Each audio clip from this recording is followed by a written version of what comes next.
Boa noite a todos, sejam bem-vindos a essa casa de luz, de oração. Para começar os nossos trabalhos de hoje, eu vou ler uma mensagem do Espírito Meimei, que foi psicografada por Chico Xavier. Confia sempre. Não percas a tua fé entre as sombras do mundo. Ainda que os teus pés estejam sangrando, segue para a frente, erguendo-a por luz celeste acima de ti mesmo. Crê e trabalha. Esforça-te no bem e espera com paciência. Tudo passa e tudo se renova na terra, mas o que vem do céu permanecerá. De todos os infelizes, os que perderam a confiança em Deus e em si mesmos, são os mais desditosos, porque o maior infortúnio é sofrer a privação da fé e prosseguir vivendo. Eleva, pois, o teu olhar e caminha. Luta e serve. Aprende e adianta-te. Brilha a alvorada além da noite. Hoje é possível que a tempestade te amarfanhe o coração e te atormente o ideal, aguilhoando-te com a aflição ou ameaçando-te com a morte. Não te esqueças, porém, de que amanhã será outro dia. Então vamos orar, vamos elevar o nosso pensamento a Deus, mentalizando a figura do Mestre Jesus. Vamos agradecer por essa oportunidade de estarmos aqui hoje, agradecer pela nossa vida, pela nossa saúde, pela nossa família. Agradecemos por tantas coisas boas que nos acontecem todos os dias e agradecemos também pelas coisas ruins que não nos acontecem.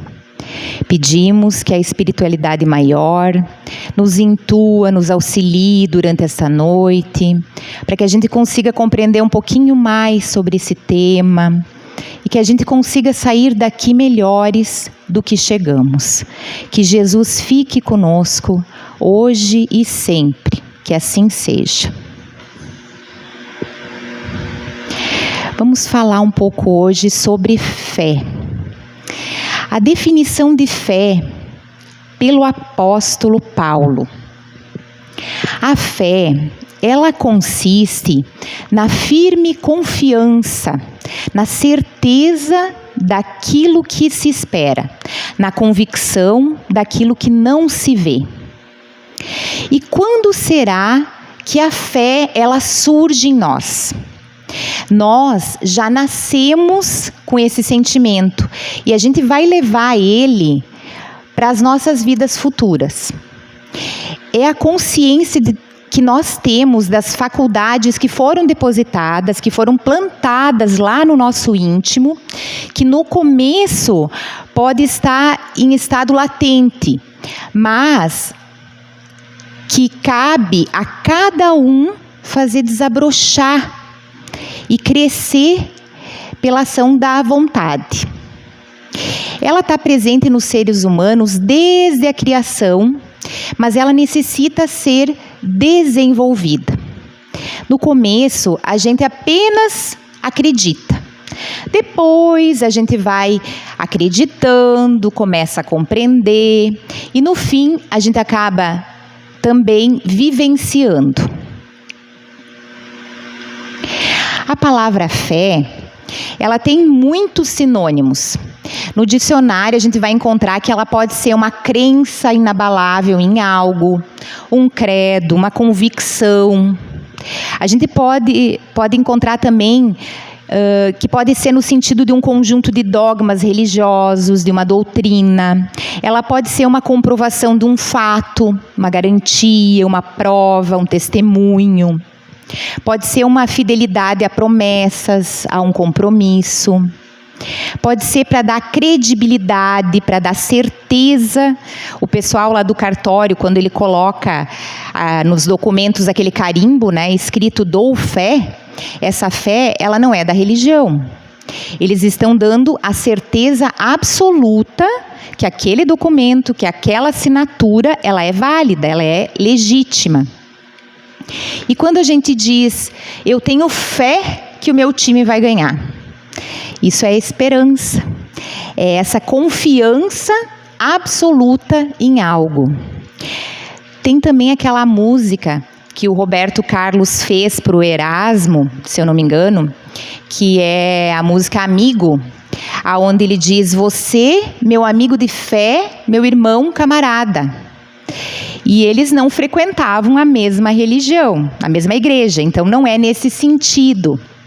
Qual é o sentido dessa fé? Meu amigo de fé, eu confio em você.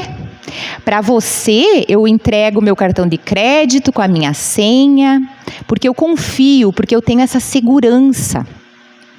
Então, a palavra fé, ela tem um amplo aspecto.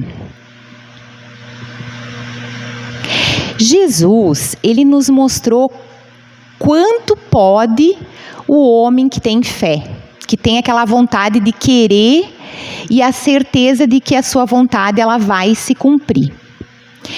Nós temos muitas histórias de Jesus curando os doentes, e na grande maioria das vezes, depois do benefício que ele concedia para as pessoas que procuravam ele com problemas de saúde, com problemas físicos, mentais ou espirituais, ele usava a expressão, a tua fé te salvou.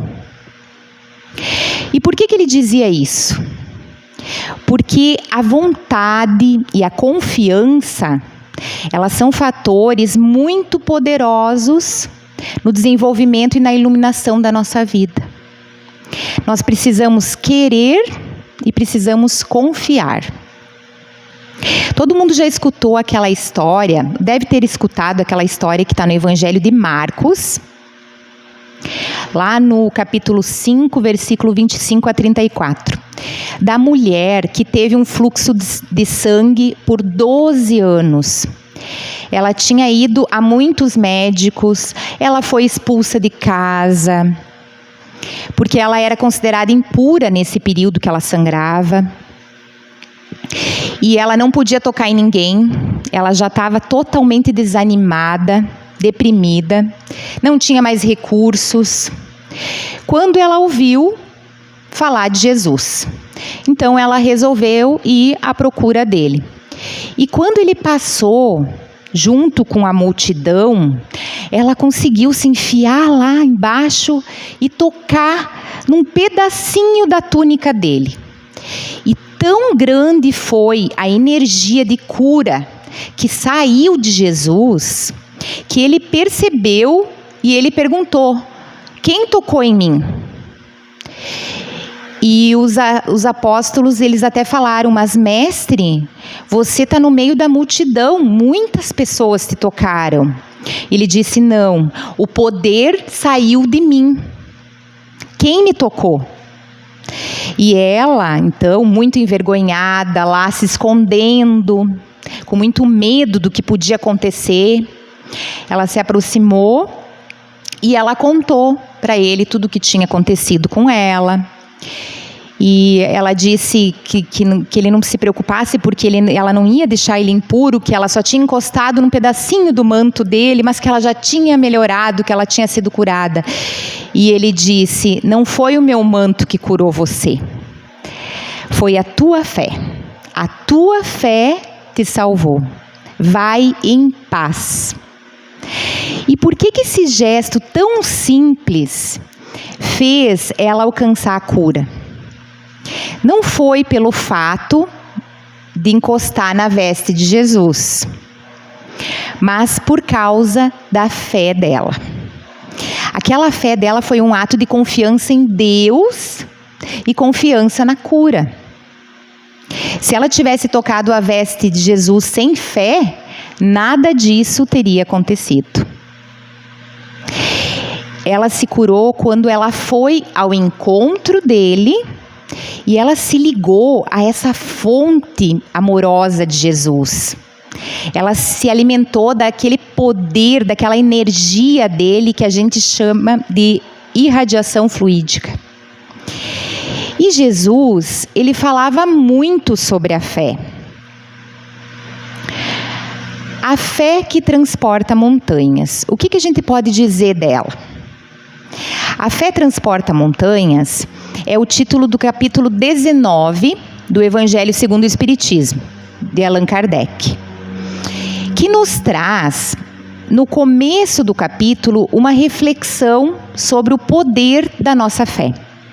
Então, lá no item 1, Kardec ele nos apresenta essa passagem de Jesus com os discípulos, que está no Evangelho de Mateus, capítulo 17, versículo 14 a 20, que diz assim: Quando ele veio ao encontro do povo, um homem se lhe aproximou e, lançando-se de joelhos a seus pés, disse: Senhor, tem piedade do meu filho que é lunático e sofre muito, pois cai muitas vezes no fogo e muitas vezes na água.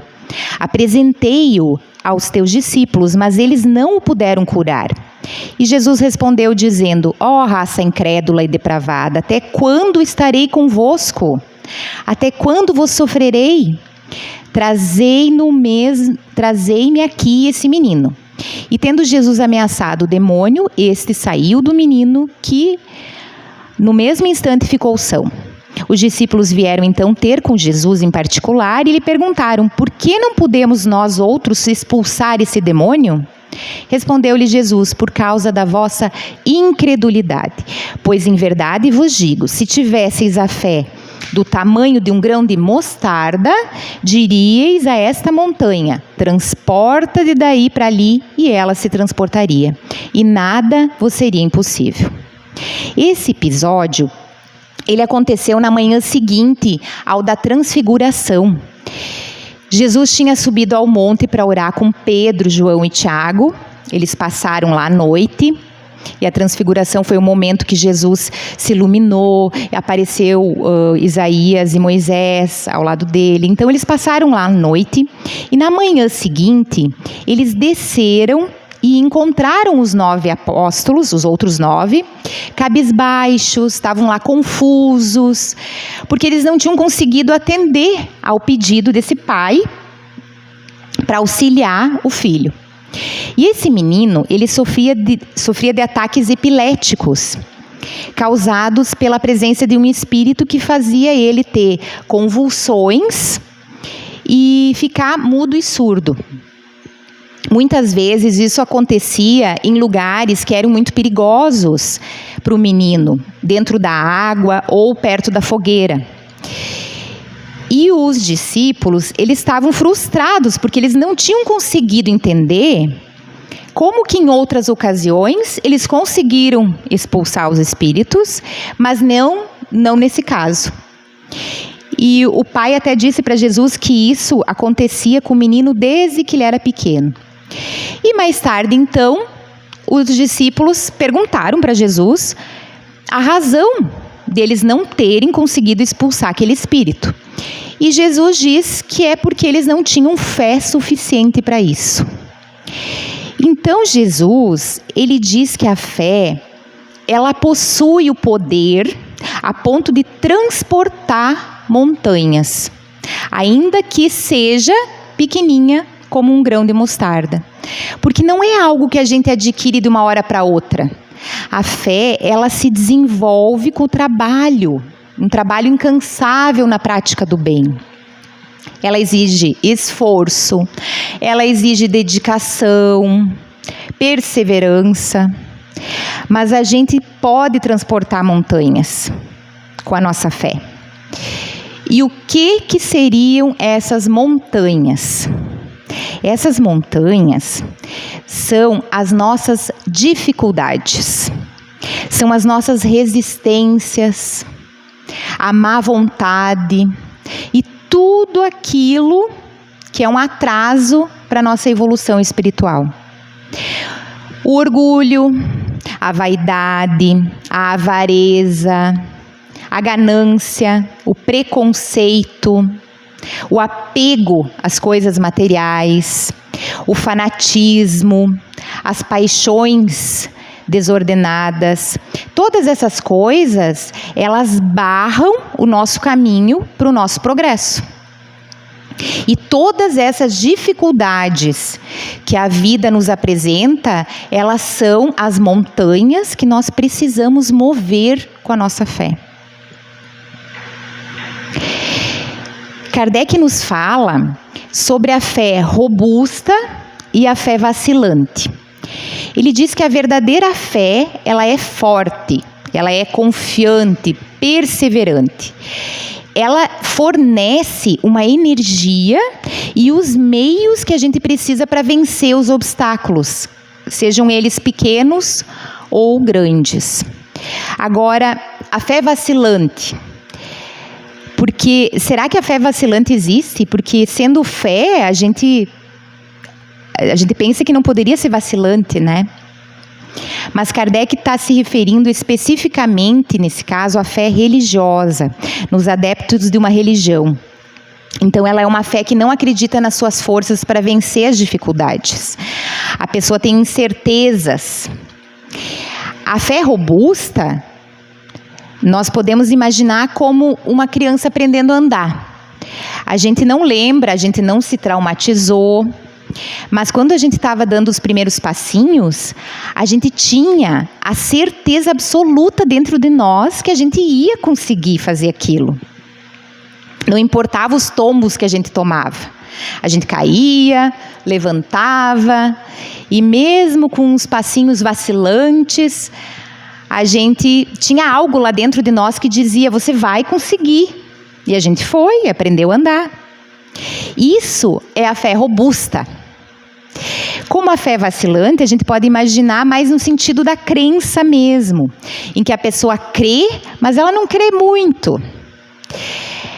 Ela quer crer, mas ela não consegue encontrar elementos dentro dela que faça com que essa certeza ela seja robusta.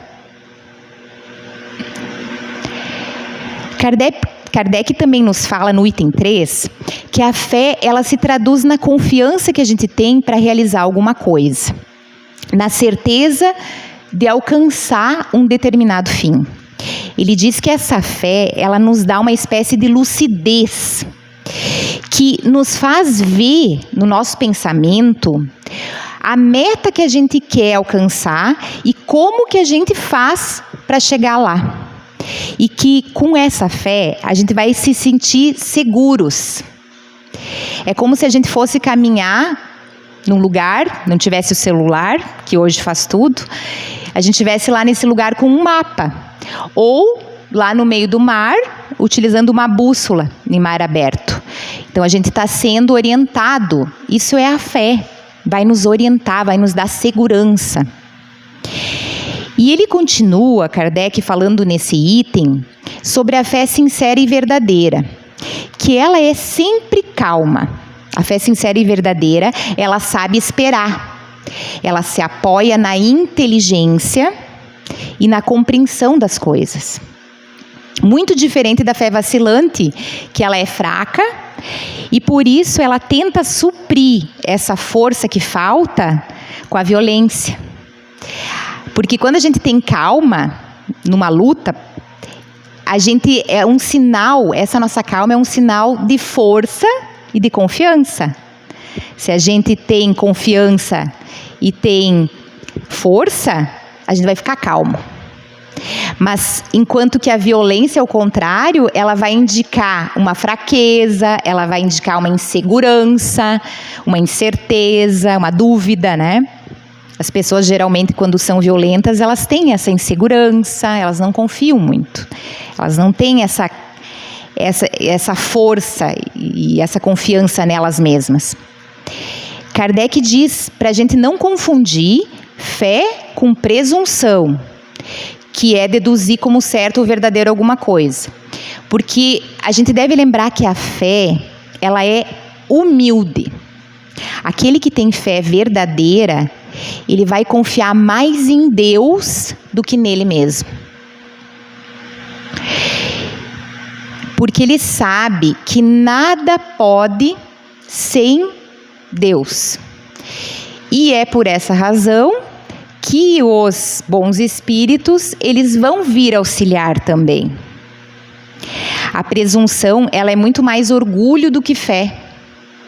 E o orgulho, ele sempre é castigado. Cedo ou tarde vai acontecer uma decepção, um fracasso. Então essa fé verdadeira, ela vai confiar com serenidade, vai confiar sem ansiedade. E no item 5 desse capítulo, Kardec nos fala a respeito da possibilidade que todo mundo tem da ação magnética. E ele vai falar mais sobre o magnetismo no item 12, onde ele transcreve sobre a fé humana e a fé divina. Mas nós não vamos aprofundar isso hoje, porque esse capítulo ele é muito rico. Eu aconselho a leitura de todos os itens, porque nós vamos ficar vamos se deter apenas nesses 5 primeiros. Então ele nos diz ali no item 5, o poder da fé se demonstra de modo direto e especial na ação magnética. O homem atua sobre o fluido, agente universal, modifica-lhe as qualidades e lhe dá uma impulsão irresistível. Então, todos os seres humanos possuem essa força magnética e nós podemos contribuir com os outros.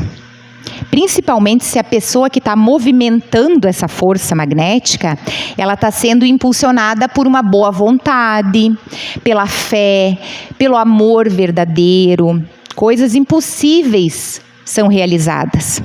Quando a gente faz uma oração sincera por alguém, envolvendo todo o nosso amor, a nossa concentração, a gente está enviando bons fluidos, boas vibrações em benefício daquela pessoa. E também entram aqui alguns casos de cirurgias espirituais, onde o poder da fé, ela se demonstra nessa ação magnética, que vai proporcionar cura.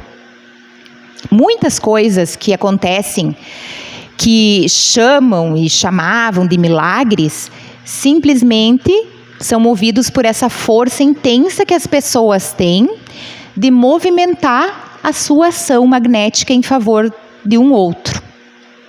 Então o homem atua sobre esse fluido, juntando ao fluido uma fé ardente, e pode só pela força da vontade dirigir essas energias para o bem,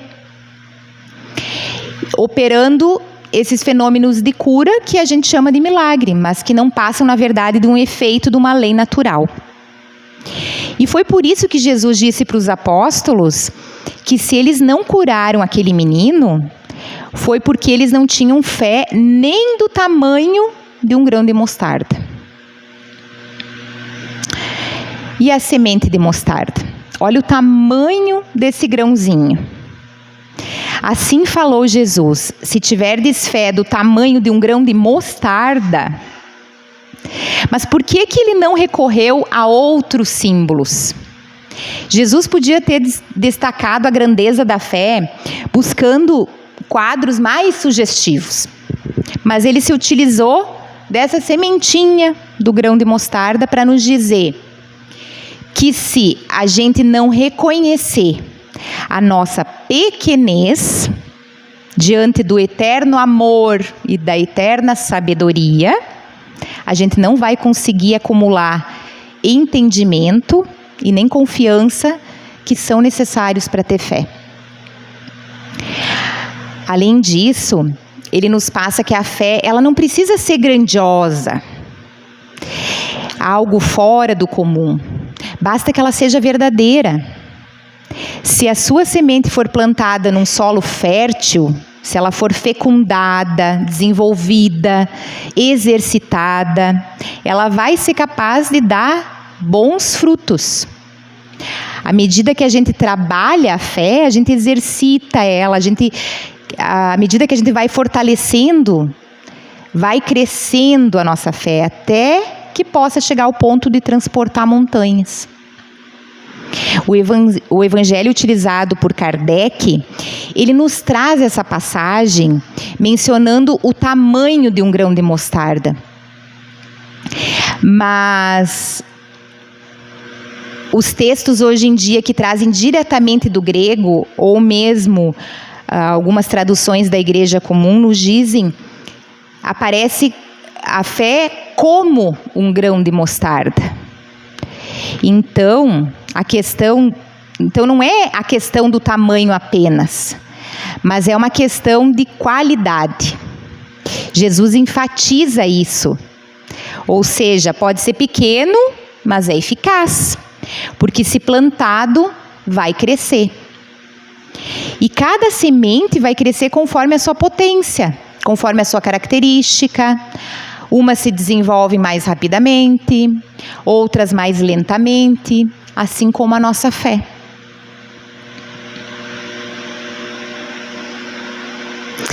Eu trouxe para vocês um dos episódios que eu considero um dos mais significativos e emocionantes na história de Jesus com os seus discípulos, porque ele envolve totalmente o sentimento de um deles, o estado de espírito, as questões que ele precisava rever internamente sobre a confiança com Deus.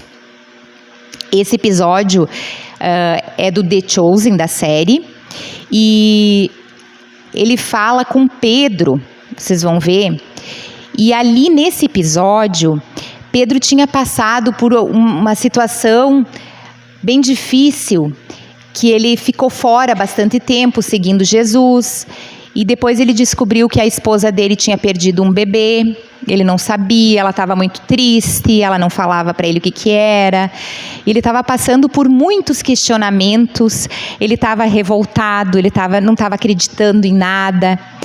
Então, observem como foi a experiência dele. Bom, não estamos chegando a lugar nenhum. Os ventos estão muito fortes. Temos que voltar. Podemos chegar lá. Essa multidão é remando. Irmão, é a quarta vigília da noite e estamos presos no mesmo lugar há horas. Diabo, você está bem? Ajuda ele. Me ajuda! Não pode entrar mais água. Nós vamos afundar. Melhor molhado e frio em terra do que afogado e morto aqui.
Ajudem.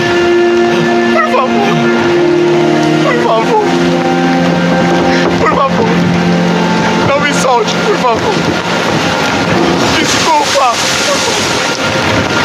Não me solte, por favor. Não me solte, por favor. Aquiete-se!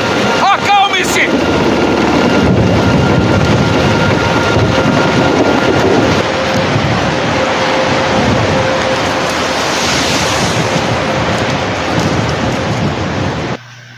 Não sei se deu para enxergar, se deu para ouvir.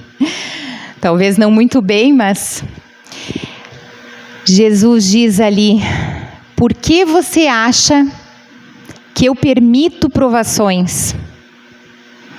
Elas provam que a sua fé é genuína, ela se fortalece. Então, confirmando o que a gente viu, todas essas provações, essas montanhas que a gente precisa mover do nosso caminho, as nossas dificuldades da vida, elas servem para fortalecer a nossa fé. E quando Pedro diz ali desesperadamente: não me solta, por favor, não me solta.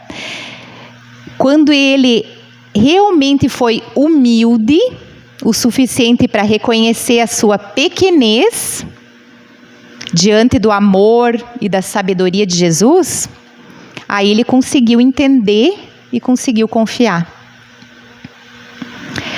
E Jesus termina dizendo: homem de pouca fé, por que duvidou? E eu pergunto para todos nós: por que duvidamos? Por que a gente duvida? Se a gente tem essa sementinha dentro da gente, basta que a gente cuide, que a gente desenvolva essa fé, que ela existe ali dentro de nós. E a gente cultivando, desenvolvendo, que essa árvore, ela dê frutos, porque é dos frutos que a gente precisa. As nossas ações, elas devem produzir frutos da fé, porque uma fé sem obras, ela é morta, não adianta de nada. Então aproveitemos, meus irmãos, as lutas, as adversidades que essa experiência aqui na Terra, ela nos oferece. E vamos nos habilitar para transformar essas sombras das dificuldades numa luz de esperança. Que a gente desenvolva a nossa fé robusta. E que a gente consiga se apegar nela para a gente poder transportar, para a gente conseguir mover essas montanhas da nossa vida, essas dificuldades, tendo aquela certeza que Jesus está ali, estendendo a mão para nós. Ele está ali nos segurando sobre a água, na tempestade da nossa vida. É só a gente ter olhos de ouvir, olhos de ver e ouvidos de ouvir. Então, meus irmãos, era isso que eu tinha para essa noite. Vamos passar agora para a parte final dos nossos trabalhos. Vamos fazer a nossa oração com a irradiação. E depois a gente vai ter o passe individual. Podemos nos sentar confortavelmente na cadeira, fechar os nossos olhos, elevar o nosso pensamento a Deus e mentalizando a figura de Jesus, vamos pedir que Ele nos ajude a enviarmos um pouquinho do nosso amor para todas as pessoas que passam por dificuldades, que estão nos hospitais ou em casa passando pela prova da doença física, que tenham força, coragem, para todos os idosos e pessoas que se sentem abandonadas, para que possam contar com almas e corações bondosos, para todas as crianças que recebam carinho, se sintam seguras e amparadas, pelos nossos familiares, que sejam envolvidos com vibrações benéficas. Imaginemos as nossas casas, nossos locais de trabalho se enchendo de luz, de sentimentos de paz, de amor. Agora voltemos o pensamento a nós, para que possamos receber aquilo que realmente necessitamos para as dores do nosso corpo físico e a saúde da nossa alma. Te rogamos, Senhor, a bênção da luz divina para o nosso coração, que possamos ter paciência, coragem, resignação, confiando que Deus nunca nos desampara e sempre sabe o que é melhor para cada um de nós. Que Jesus esteja sempre conosco e que assim seja.